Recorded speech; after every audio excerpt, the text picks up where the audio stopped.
A história da Bíblia começa com Deus criando vida em meio às trevas, colocando o nosso lindo mundo em ordem e abençoando suas criaturas. Peraí, bênção é um daqueles termos religiosos estranhos. Sim, as pessoas usam em refeições ou quando espirram. Ou uma forma de dizer que tudo está indo bem. Mas na Bíblia é algo mais específico. A primeira bênção na Bíblia é quando Deus cria os animais. Sejam férteis e multipliquem-se, encham a terra. Então a bênção de Deus é sobre a vida crescer e se multiplicar. Certo. É Deus compartilhando com outros sua capacidade de gerar vida. Depois, Deus dá aos humanos outra bênção que os diferencia dos animais. Além de sermos criaturas de Deus que podem gerar vida, também fomos nomeados como sua imagem representativa para governar e supervisionar o mundo em nome dele. Então parte dessa bênção é cuidar da bênção de Deus para toda a criação. Deus quer que governemos confiando em sua abundância, que comamos da árvore da bênção, da vida eterna do próprio Deus. Mas podemos comer de outra árvore. Sim, que representa a decisão de tomar da abundância e da vida com as próprias mãos, por nossa sabedoria. Os humanos encontram uma criatura enganosa que os leva a comer dessa outra árvore, como se fosse um atalho para a bênção. Mas em vez da bênção, ele traz uma maldição. Maldição? Tipo um feitiço?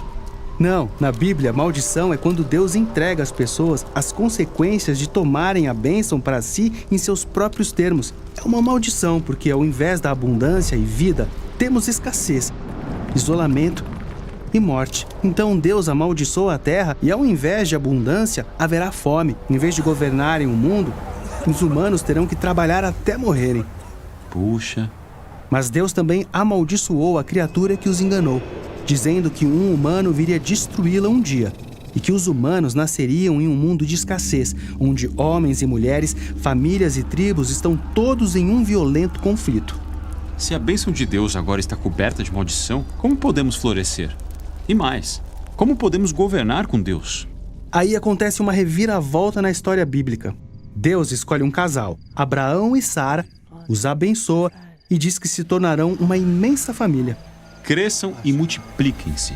Não só isso, Deus diz que sua bênção para Abraão e sua família tem um propósito maior, que por meio deles, sua bênção chega a todas as nações. Espere. Então o plano de Deus para reverter a maldição e restaurar a bênção é abençoar primeiro essa família? Certo. E essa família experimenta a bênção de Deus. Mesmo passando por momento de perigo e escassez, eles se tornam a imensa nação de Israel. Deus os leva a um monte e os convida a serem seus representantes. Sim, Deus abençoará Israel para que eles se tornem uma bênção para as nações. Basta que eles confiem e sigam a sabedoria de Deus. Eles descobrem que essa é uma escolha entre vida e morte, bênção e maldição. Mas na sequência, os israelitas raramente confiam em Deus para ter sua bênção. A história deles é cheia de traições e golpes de poder violentos, resultando na maior das maldições, exílio e escravidão em nações estrangeiras.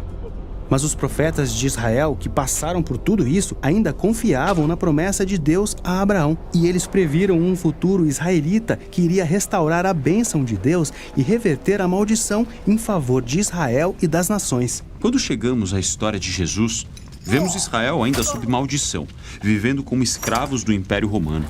Mas Jesus confiou tanto na bênção de Deus que afirmou que ela veio de uma maneira nova por meio dele. Ele queria que seus seguidores confiassem na abundância de Deus, compartilhando e sendo generosos. E ele ensinou seus seguidores a abençoar até mesmo quem os amaldiçoava. Jesus revertia a maldição, curando e restaurando os corpos das pessoas. A bênção de Deus está sendo liberada. Jesus também confrontou os israelitas que estavam no poder e os acusou de impedir o plano de Deus de abençoar Israel e as nações por meio deles. Esses líderes prendem Jesus para matá-lo. Em vez de revidar, Jesus acreditava que ele era o israelita escolhido para enfrentar a maldição que Israel e toda a humanidade mereciam. Ele deixou a maldição cair sobre si.